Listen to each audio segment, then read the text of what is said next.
रोज रात को मेरे जेठ जी के कमरे से चीखों की आवाज़ें आती थी। मेरी जेठानी जी कब की मर चुकी थी। जेठ जी का राज जानने के लिए एक रात मैं उनके कमरे में छुप गई। फिर जेठ जी ने जो किया है भगवान, जब मैंने पहली बार वो दिल दहलाने वाली चीखों की आवाज़ें सुनी तो मैं पूरी तरह से घबरा गई थी। मैं गहरी नींद से हड़बड़ा कर उठ बैठी और चीखने चिल्लाने की आवाज़ें पूरी हवेली में गूंज रही थी। उस समय चारों ओर सन्नाटा था। मेरे कमरे में बहुत अंधेरा था। मैंने कांपते हुए हाथ से साइड टेबल का लैंप जलाया। मैंने टाइम देखा तो रात के 1:30 बज रहे थे और चीख पुकार की आवाज़ें पूरी हवेली में गूंज रही थी। मैं हैरान थी कि मेरी बगल में लेटे मेरे पति रमेश अब भी गहरी नींद में सोए हुए थे। इतने शोर में उन्हें नींद कैसे आ सकती थी। कल ही तो मैं रमेश की दुल्हन बनकर इस घर में आई थी। मेरी शादी बड़ी धूमधाम से रमेश से हुई थी। मैं बहुत अमीर परिवार की बहू बनी थी। मैं भी एक अमीर खानदान से थी। मेरे सास ससुर कब कि मर चुके थे। जेठ जी बहुत देख रेख वाले इंसान थे। मैं उनके व्यवहार को अच्छी तरह से जानती थी। मेरी रमेश से लव मैरिज की शादी थी। हमने एक दूसरे को शादी के लिए खुद ही पसंद किया था और हम दोनों ही आमिर खानदान से थे, इसलिए किसी को भी इस रिश्ते पर ऐतराज़ नहीं हुआ। मेरी शादी की पहली रात थी। उसी रात मैंने हवेली में चीखें सुनी थी। एक लड़की की चीखों की आवाज़ थी, जैसे वो अपनी मदद के लिए किसी को पुकार रही हो।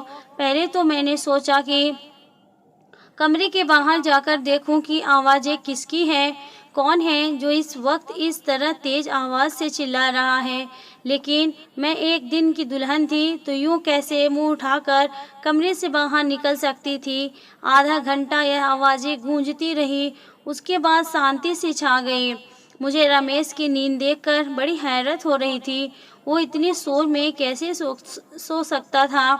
लेकिन कुछ देर के बाद आवाज़ें आनी बंद हो गई, जैसे कभी शोर हुआ ही ना हो। मैं दोबारा से लेट गई और अब मेरी आंखों से नींद कोसों दूर जा चुकी थी। मेरा दिमाग बार बार उस चिल्लाने वाली लड़की की तरफ जा रहा था। कौन थी वो लड़की और वो ऐसे क्यों चिल्ला रही थी और उसकी आवाज़ पर सब लोग क्यों खामोश थे, वरना एक हलचल सी मच जानी चाहिए थी। फिर मुझे कुछ डर सा महसूस होने लगा था, क्योंकि जहाँ ये हवेली बनी हुई थी वहाँ आसपास केवल जंगल ही थे। गांव तो 3-4 मील की दूरी पर था। मैं कुछ दिनों के लिए गांव आई हुई थी, क्योंकि मुझे रहना तो शहर में ही था। शादी से पहले मेरी यह बात तय हुई थी और शहर में भी इन लोगों का बंगला बहुत खूबसूरत बना हुआ था और हवेली तो इतनी बड़ी थी कि ना जाने कितने कमरे यहाँ पर बने हुए थे। यहाँ का बगीचा बहुत बड़ा बना हुआ था। मुझे तो इस हवेली में घुसते ही किसी महल के जैसा लगने लगा था। मैंने बस थोड़ी सी नज़र ही डाली थी, लेकिन यहाँ की अमीरी देखकर मैं चौंक सी गई थी। मेरा कमरा फूलों और कैंडल से सजाया गया था। मैं खुद पर जितना भी गुरूर करती उतना ही कम था। हम दोनों को देखकर सब दिया बाती की जोड़ी कहते थे। मगर आज की रात जो कुछ मैंने सुना था, मेरे दिमाग ने काम करना बंद कर दिया था। ना जाने कब सोचते सोचते मैं फिर से नींद की वादियों में खो चुकी थी। सुबह रमेश प्यारी सी मुस्कान लिए मुझे जगा रहा था। कहने लगा, उठ जाइए मैडम जी, यह मुंबई नहीं है जो आराम से चादर तानकर सो ही रहोगी। मैंने धीरे धीरे आंखें खोली तो उठ चुका था। रमेश बिस्तर से उठकर अपने कपड़े निकाल रहा था। मुझसे कहने लगा कि तुम्हारा सामान ड्रेसिंग रूम में पड़ा है और तुम्हें वही पहनना है। वो मुझसे कहकर वॉशरूम में चला गया। मैं बिस्तर से उठकर बैठ गई। पहले तो मुझे ऐसा लगा कि रात वाली बात शायद मेरा कोई वहम थी। मैं वही बात सोचते सोचते ड्रेसिंग रूम में चली गई, जो मेरे ही कमरे में बना हुआ था। इतना भारी भरकम जोड़ा देखकर मेरी आंखें फटी रह गई। मैंने फ्रेश होने के बाद बहुत ही मुश्किल से उन कपड़ों को पहना था। रमेश कमरे से जा चुका था तो कुछ लड़कियां मुझसे पूछकर मेरे कमरे में आई और मुझे जेवरात पहनाने लगी, तैयार करने लगी। जब मैं सज धज कर बाहर आई तो मेरे जेठ जी सामने कुर्सी पर बैठे थे। उन्होंने मुझे देखा और मुस्कुराने लगे। फिर मेरे पास आए और मुझ पर हज़ारों के नोटों की बारिश करके मेरा स्वागत किया। फिर मुझे बाहर ले गए जहाँ गांव की औरतें मुझे देखने के लिए कब से मेरा इंतजार कर रही थी। गर्मी और धूप में न जाने वो कब से बाहर बैठी थी।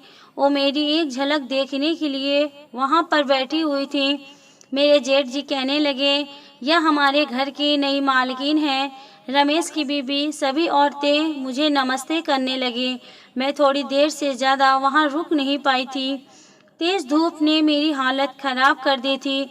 जल्दी जल्दी मैं अंदर गई और अपने कमरे में एसी ऑन करके बैठ गई। पूरा दिन लगातार लोगों का आना जाना लगा रहा। रमेश से मेरी मुलाकात बस रात को हुई थी, वरना वो पूरा दिन मर्दों के साथ ही रहे थे। गांव के कुछ और ही रस्मों रिवाज होते हैं। पति पत्नी आपस में कम वक्त और दूसरों के साथ ज़्यादा वक्त गुजारते हैं। यही मेरे साथ भी हुआ था। रात तक मैं थकान से चूर हो चुकी थी, इसलिए लेटते ही मुझे नींद आ गई और रमेश मुझसे कहने लगा कि गांव के माहौल से तुम परेशान हो गई हो। वह मेरी तरफ प्यार से देखने लगा। फिर मैंने आंखें खोली और थोड़ा सा मुस्कुरा दी। मैंने कहा, रमेश, बस जल्दी से मुंबई वापस जाने का सोचो। मुझे ऐसे माहौल की आदत नहीं है। मेरी बात पर न जाने क्यों रमेश की मुस्कुराहट गायब हो गई थी। फिर वो बेड पर टेक लगाकर बैठ गया और कहने लगा, अभी तो ऐसा मुमकिन ही नहीं है, लेकिन मैं कोशिश करूँगा। मैं नींद में होते हुए भी पूरी आंखें खोलकर उसको घूमने लगी। रमेश, मैं गांव में 2-3 दिन से ज़्यादा नहीं रह सकती। ये बात तुम अच्छी तरह से जानते हो। मुझे घुटन होती है यहाँ के पहनावे से, यहाँ के रहन सहन से। अजीब घुटन सा माहौल है यहाँ का। मैं नहीं रह सकती यहाँ पर। मेरी बात सुनकर वह किसी गहरी सोच में चला गया। उसने सिगरेट निकाली और लाइटर से जलाकर पीने लगा। मैं नींद में चूर थी, इसीलिए सो गई। रात को फिर से मेरी आंख जोर से खुली थी। वही एक लड़की की चीख पुकार, अपने बचाव के लिए मदद मांगती हुई। मैं तुरंत उठकर बैठी और मैंने रमेश को भी जगा दिया। वो मुझे नींद में देखने लगा। मैंने कहा, रमेश, किसी के चिल्लाने की आवाज़ें आ रही है। मेरी बात पर रमेश ने नज़रें चुराई और कहने लगा, कैसी आवाज़ें? मुझे यहाँ तो कोई आवाज़ नहीं आ रही है। मैं उसकी यह बात सुनकर हैरान रह गई थी। ये कैसे मुमकिन था? मुझे तो लड़की के चिल्लाने की आवाज़ें आ रही थी, लेकिन रमेश को नहीं आ रही थी।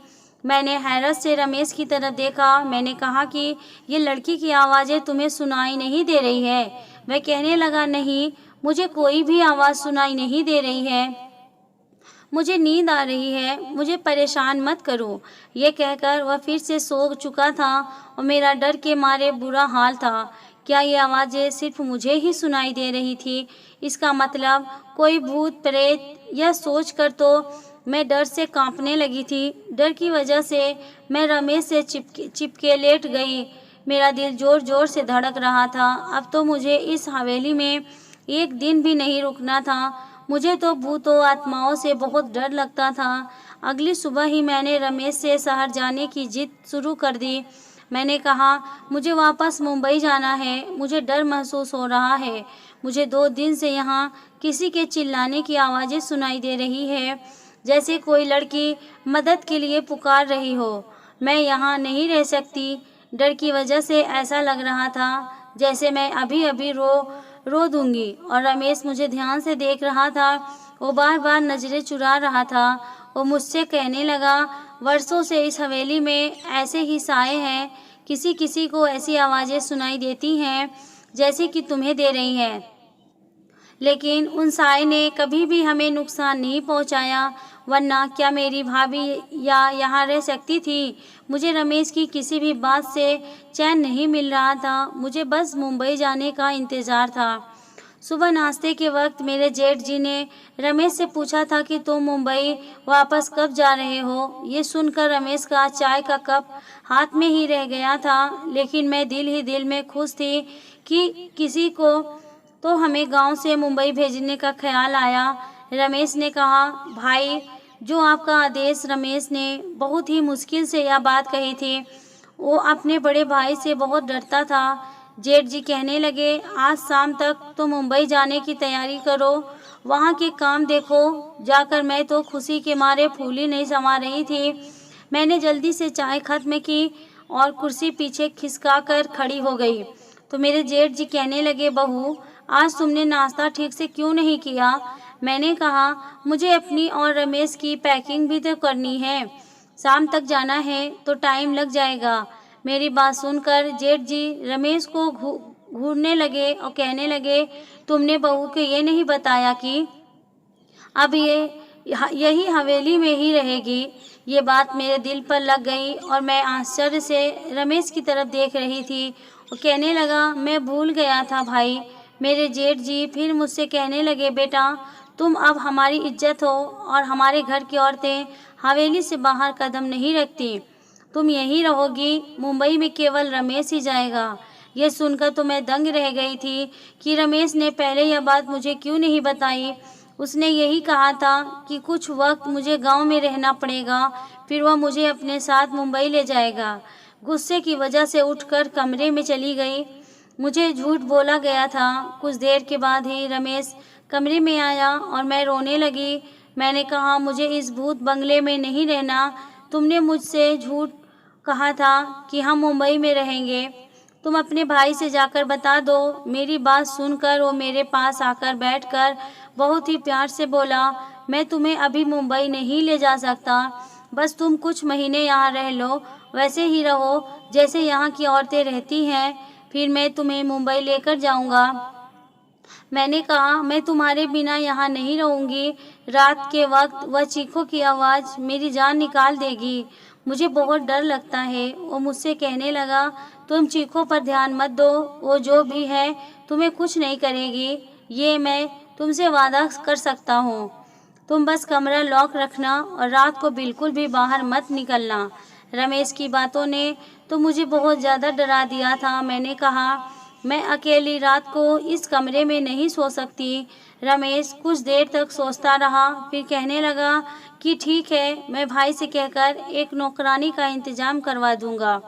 वो तुम्हारे साथ रात को इस कमरे में सो जाया करेगी, लेकिन तुम बस यह कोशिश करना कि भाई को तुमसे कोई शिकायत ना हो। मैंने इस बात पर सिर हिला दिया। रमेश शाम को मुंबई के लिए निकल चुका था और मैं अकेली रह गई। रात को मेरे साथ एक नौकरानी मेरे कमरे में सोने लगी थी। वो ज़मीन पर अपना बिस्तर बिछा लिया करती थी और लेट जाती थी। रात को जब वह चीखों की आवाज़ आती तो मेरी आंखें खुल जाती। मैंने महसूस किया था कि जिस वक्त चीखों की आवाज़ आती थी वो नौकरानी भी करवटें बदलती रहती थी। मुझे यह शक होने लगा था कि शायद वो भी उन आवाज़ों को सुन सकती है। कई बार मैंने उस नौकरानी से चीखों के बारे में पूछा तो उसके चेहरे का रंग उड़ जाता और वो डर जाती थी। फिर ना मैं सिर हिलाने लगती थी और कहने लगती, मैंने ऐसी कोई आवाज़ें नहीं सुनी। मैंने उसके डर से यह तो अंदाज़ा लगा लिया था कि कहानी कुछ और ही है, इसलिए उससे कहा कि मैं जानती हूँ कि वह आवाज़ें तुम्हें भी सुनाई देती है। मेरी बात सुनकर वह मेरे सामने हाथ जोड़ने लगी और कहने लगी, इस बात का जिक्र हवेली में किसी से भी ना करे, वरना बहुत बुरा होगा। उस नौकरानी की बात सुनकर मुझे जानने की चाहत होने लगी थी कि आखिर मालूम भी तो हो कि सारा माजरा है क्या। रात को जब वो चीखों की आवाज़ सुनी तो ये ठान लिया कि सच्चाई क्या है इसका पता लगा कर ही रहूँगी, क्योंकि कहीं न कहीं मुझे यकीन हो चुका था कि ये मामला भूत प्रेत का नहीं है। रात को चिल्लाने की आवाज़ सुनकर मैं उठकर खड़ी हो गई और दबे पांव अपने कमरे के दरवाजे के पास आई और धीरे से दरवाज़ा खोला। मुझे वो आवाज़ ऊपर की मंजिल से आ रही थी। मैं धीरे से चलती हुई ऊपर चढ़ गई। वहाँ से वो आवाज़ें मुझे और भी करीब से सुनाई देने लगी थी। जब मैं उन आवाज़ों का पीछा करते हुए आगे बढ़ी और सामने कमरे को देखकर मेरे होश उड़ गए। वो तो मेरे जेठ जी का कमरा था, जहाँ से लड़की की चीखों की आवाज़ें आ रही थी। मेरे चेहरे का रंग उड़ चुका था। मैं वापस नीचे आ गई और अपने कमरे में आकर अपनी बढ़ती दिल की धड़कनों पर काबू पाने लगी। प्रकाश यानी कि मेरे जेठ जी के कमरे से आ रही थी आवाज़ सुनकर मैं ये सोच भी नहीं सकती थी कि वो ऐसे भी हो सकते हैं। उनकी बीवी भी जिंदा नहीं थी, ना ही उन्होंने दूसरी शादी की थी। दुनिया के सामने वो कितने बड़े थे। फिर वो आवाज़ें मैं खुद से ही बात करने लगी। मेरे दिल में उनकी बहुत इज्जत थी। मैं उनके बारे में इस तरह से सोच भी नहीं सकती थी। मेरी आंखों से आंसू बहने लगे। मैं अपने बेड पर बैठकर रोने लगी। मेरा जेठ और औरतों के साथ नहीं, ऐसा कैसे हो सकता है? गांव वाले तो उनकी बहुत इज्जत करते हैं। फिर ये सब क्या था? यह उनका कौन सा रूप था जो आज मैंने अपनी आंखों से देखा था? मेरी पूरी रात जागते हुए कटी थी, क्योंकि मैं उनके बारे में ऐसा सोच भी नहीं सकती थी। सुबह नाश्ते पर वो उसी तरह बैठे थे। मेरी आंखें देखकर चाय पीते हुए कहने लगे, रमेश ने फ़ोन पर बात नहीं की मेरी बहू से, तभी रो रो के आंखें सुलझा ली है। उनकी बात पर मैंने कोई जवाब नहीं दिया। मैं खुद ही मुस्कुराने लगी। फिर बोले कि रमेश वहाँ बहुत बिजी है, शायद इसीलिए फ़ोन नहीं कर पाया होगा। मैंने उनकी बात का कोई जवाब नहीं दिया। आज तो उनकी शक्ल देखने कभी मेरा दिल नहीं जा रहा था। कैसा दोगला इंसान था। दिन में नेक और रहमदिल बना रहता है, और रात को ये सोच कर ही मेरा शरीर कांपने लगा था। मैं सोच ली थी कि अब उनका पर्दाफाश करके ही रहूंगी, लेकिन मैं नहीं जानती थी कि मैं अपने लिए कितनी बड़ी मुसीबत खड़ी करने जा रही हूँ। जब मैंने वही आवाज़ें दोबारा सुनी तो मैं फिर उसी कमरे के बाहर चली गई। कमरे के हॉल में देखने लगी तो एक 16 साल की लड़की थी। गांव की लग रही थी। उसके चेहरे से उसका दर्द साफ साफ पता चल रहा था। वो हाथ जोड़े अपनी इज्जत की भीख मांग रही थी, चिल्ला रही थी। लेकिन मेरे जेठ जी ने बड़ी बेदर्दी से उसका दुपट्टा उतार कर फेंक दिया। मैं उसे ज़्यादा नहीं देख सकती। मैं वापस पलट आई। कैसे भी करके मैंने वो रात काटी थी। सुबह होते ही मैंने रमेश को फ़ोन किया और कहा, तुमने मुझसे इतना बड़ा झूठ बोला। तुमने कहा हवेली में आत्माएं हैं, जबकि ऐसा कुछ भी नहीं है। वो आवाज़ें गांव की मासूम लड़कियों की है, जो तुम्हारे पिता जैसे भाई की हवस का निशाना बनती हैं। मेरे मुंह में जो आ रहा था मैंने सब रमेश से कह दिया। मेरी बात सुनकर वह गुस्से में आ गया और कहने लगा कि अपनी जुबान को बंद रखना, जैसे हवेली के सभी लोग रखते हैं, वरना तुम्हें प्रकाश की ताकत का अंदाज़ा नहीं है। वो तुम्हें जान से मार डालेंगे। रमेश की बात सुनकर जितनी हैरानी हुई उतनी कम थी। मतलब वो अपने भाई के बारे में यह सारी बातें पहले से ही जानता था। वो भी उनसे मिला हुआ था। इस सब में मैंने फ़ोन बंद कर दिया, क्योंकि बुराई होता देखकर मैं ऐसे चुप नहीं रह सकती थी। मुझे बस एक सबूत चाहिए था, क्योंकि यहाँ ऐसा कोई नहीं था जो प्रकाश के खिलाफ एक लफ्ज़ भी बोलता। इसीलिए मैंने रात होने से पहले ही बीमारी का बहाना बनाया और अपना कमरा लॉक करके अपने कमरे में बंद हो गई। मैं जानती थी कि प्रकाश कब ऊपर जाता है, इसीलिए मैं अपने पिछले खिड़की से बाहर निकली और पाइपलाइन के सहारे ऊपर की तरफ पहुंच गई। प्रकाश के कमरे के बाहर की खिड़की उस वक्त खुली हुई थी। मैं उस खिड़की के जरिए उस कमरे में पहुंच गई और उस कमरे को किसी दूल्हे के कमरे की तरह सजाया हुआ था। मैं उसी खिड़की के पास एक कोने में छिप गई। रात 1:30 बजे प्रकाश उस कमरे में आया और सामने सोफे पर बैठ गया। कुछ देर बाद उसका नौकर शराब की बोतल लेकर आया और सामने टेबल पर रख दिया। मैंने अपने मोबाइल का कैमरा ऑन कर दिया। कुछ देर बाद एक 15 साल की मासूम सी लड़की उस कमरे में आई। वो चिल्ला रही थी, बार बार ये कह रही थी कि उसे उसके घर वालों के पास जाना है। वो नौकर उस लड़की को कमरे के अंदर ढकेल कर कमरा बंद करके चला गया। प्रकाश एकदम आराम से सोफे पर बैठा उस लड़की की बेबसी का तमाशा देख रहा था, जो बहुत ज़्यादा रो रही थी, दरवाज़ा पीट रही थी, अपने बचाव के लिए मदद मांग रही थी, जिसकी चीख पुकार हवेली की बेजान दीवारों में गूंज रही थी। वहाँ के लोग इस जुल्म पर बिल्कुल खामोश थे। वो लड़की जब दरवाज़ा बजाकर थक गई तो प्रकाश के पास आकर हाथ जोड़ने लगी और कहने लगी, प्रकाश साहब मुझे छोड़ दो, मुझे जाने दो, मैं तुम्हारी बेटी की उम्र की हूँ, मुझ पर तरस खाओ। उसकी बातें सुनकर मेरा जेठ गुस्से से उठा और उसके बाल पकड़कर कहर भरी नज़रों से देखते हुए बोला, किसी नीच जात की लड़की, तेरी इतनी हिम्मत कि तू मेरे सामने जुबान चलाए। तुझे मैं बताता हूँ कि मेरे सामने जुबान चलाने वालों का मैं क्या अंजाम करता हूँ। ये कहकर उसने उस लड़की को बड़ी जोर से जमीन पर पटका, फिर उसकी गर्दन पर अपने पैर से मारने लगा। वो लड़की दर्द से कांपने लगी। मैंने खुद को काबू में किया, वहाँ खड़ी ये सब कुछ देख रही थी।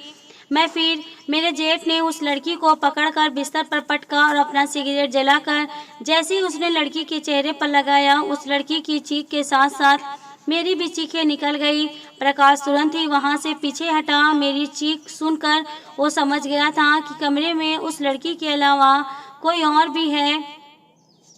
इससे पहले वो मुझे देखता, मैं वहां से कूद गई। वह मुझे ढूंढता, मैं उसी खिड़की से बाहर निकल गई। लेकिन शायद वो मुझे देख चुका था, क्योंकि मैं कोई प्रोफेशनल जासूस तो नहीं थी। एक आम सी लड़की थी। मैं जिस रास्ते से आई थी उसी रास्ते से नीचे उतर गई, लेकिन अपने कमरे के बजाय हवेली के पीछे चली गई। मैं वहीं जाकर छुप गई। मुझे पूरी हवेली में एक हलचल सी महसूस हुई थी। बहुत से कदमों की आवाज़ें सुनाई दे रही थी। मैं एक घने पेड़ के पीछे झाड़ी में छुप गई। बहुत से नौकर टॉर्च जलाकर मुझे ढूंढ रहे थे। मैं तो सांस लेना ही भूल गई थी। मुझे डर था कि अब मैं पकड़ी जाऊंगी। कुछ देर के बाद नौकर वहां से चले गए। उनके जाते ही मैंने सुकून की सांस ली। मैं एक बड़े से पेड़ पर चढ़ने लगी जो इस हवेली के दीवार से चिपका हुआ था। उस पेड़ पर चढ़कर मैंने दीवार से दूसरी तरफ देखा तो एक घना जंगल था। मैं वहां कूद गई थी। मैं नहीं जानती थी कि मैं उस जंगल को पार करने के बाद कहाँ पहुँच जाऊंगी, लेकिन मैं लगातार भाग रही थी। सुबह तक मैं भागती रही। जैसे ही हल्की हल्की रोशनी हुई, मैं सड़क पर पहुँच चुकी थी। उसी वक्त एक बस मुंबई जाने के लिए वहाँ से गुजर रही थी। मैं उस बस में बैठ गई और पूरे रास्ते भर मैंने अपना चेहरा दुपट्टे से छुपाए रखा। मुंबई पहुँचते ही मैंने अपने पापा को फ़ोन किया और उन्हें ये सारी बातें बताई, उन्हें ये वीडियो दिखा दी। मेरी वजह से उस गांव के इस घिनौने खेल का किस्सा खत्म हुआ था और प्रकाश के साथ साथ रमेश भी पकड़ा गया था।